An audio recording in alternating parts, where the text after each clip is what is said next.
Hello and welcome to the Retro Maccast with James and John, where in each episode we'll stroll down the Macintosh memory lane.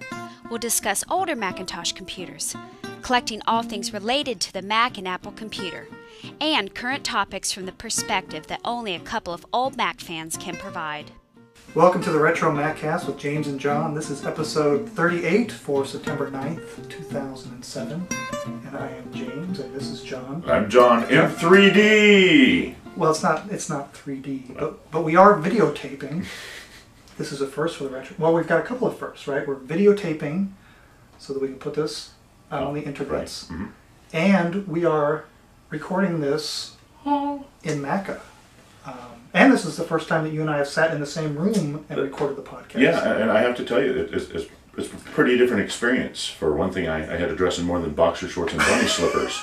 So, well, you're still wearing the bunny slippers. yeah, they're comfortable. That's all I'm saying. Well, I want to welcome John back. You were gone last week. You were at, tell us where you were. I was at Dragon Con, the huge science fiction geeky convention, 30,000 people, 3 hotels in downtown Atlanta. A good time had by all. Great. And you weren't just there as John. You were there as something else, something bigger. Grand Galactic Inquisitor from Venture Brothers, yes. Okay. And I've provided a picture of the incriminating evidence to James. That's why I will insert that picture into the video and into this podcast.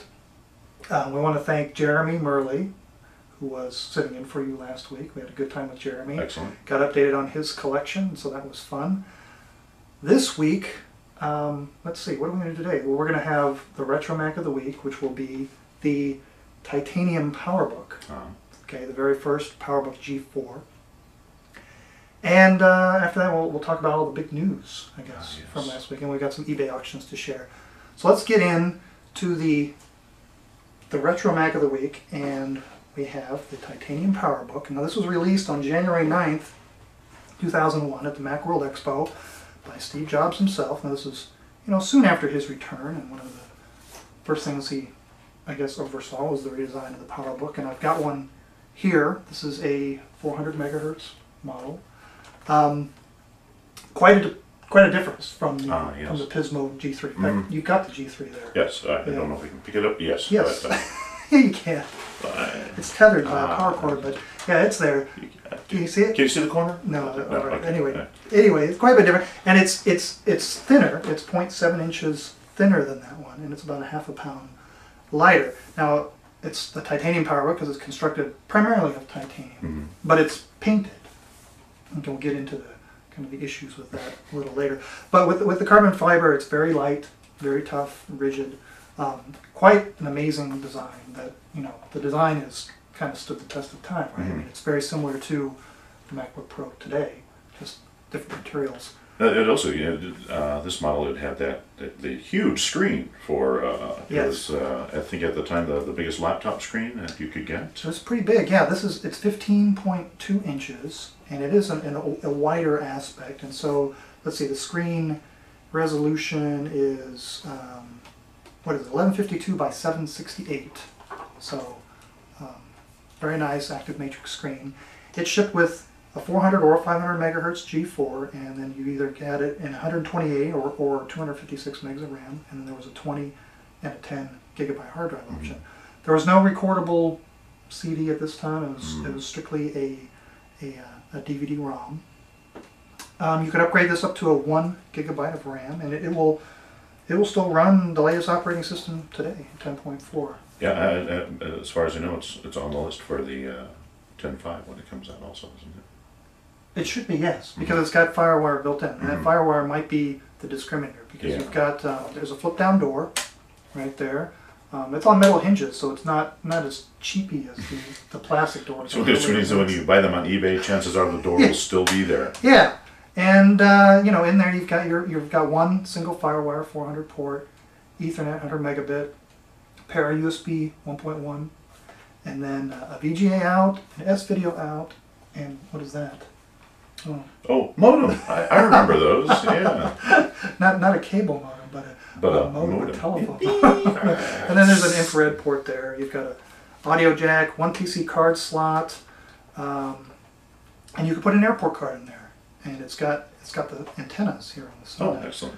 And that's about it for the ports. Now, what did this thing cost back in 2001? Well, let's see. It was introduced at the 400 megahertz configuration. That's with 128 megs of RAM and a 10 gigabyte hard drive. It was $25.99.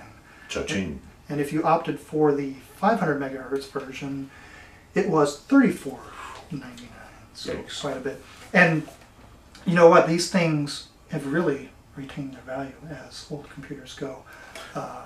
Except for you have to make sure, and I think you're about to talk about the chipping. Well, yeah, we talked about this as painted titanium, and what happens with paint?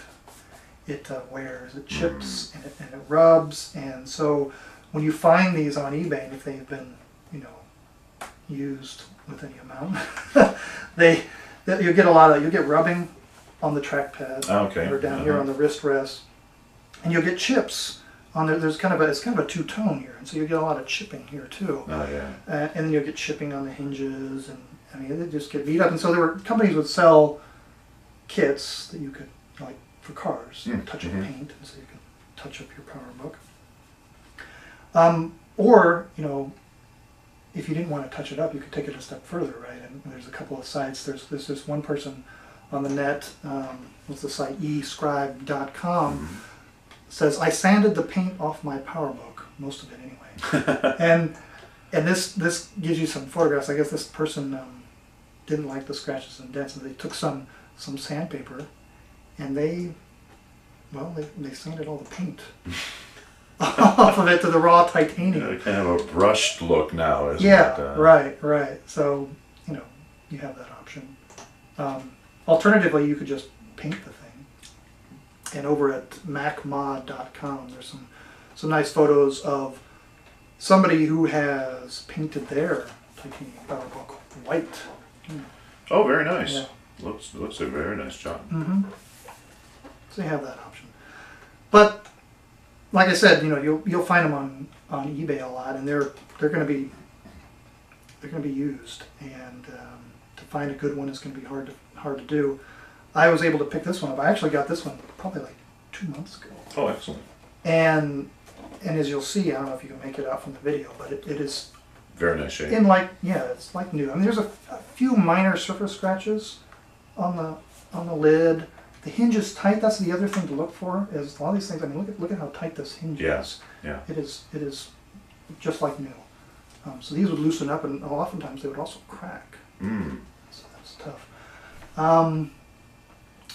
What else do we want to say about it? You can upgrade this. I don't know if it's worth it, but people would put super drives in them. You can even put a dual layer super drive if you wanted to, or just a straight CDRW.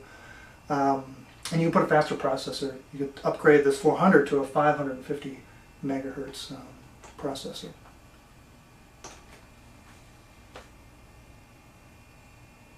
Sounds good. All right. Well, I think that about does it for the titanium PowerBook. Keep an eye out for the good ones, because they are becoming hard to find. Have you priced one on eBay recently? You said was this an eBay purchase? It was, and I can't remember actually how much I paid for it, but nice ones typically go for $400 or $500. Well, that's still better than I was expecting to hear. The laptops usually retain their value, a lot more than a desktop system. So yeah, and because this one runs the latest version of the operating system, and because you can put a gig of RAM and you can run it wireless, it still has a lot of functionality. a lot of life. Yeah. Yep.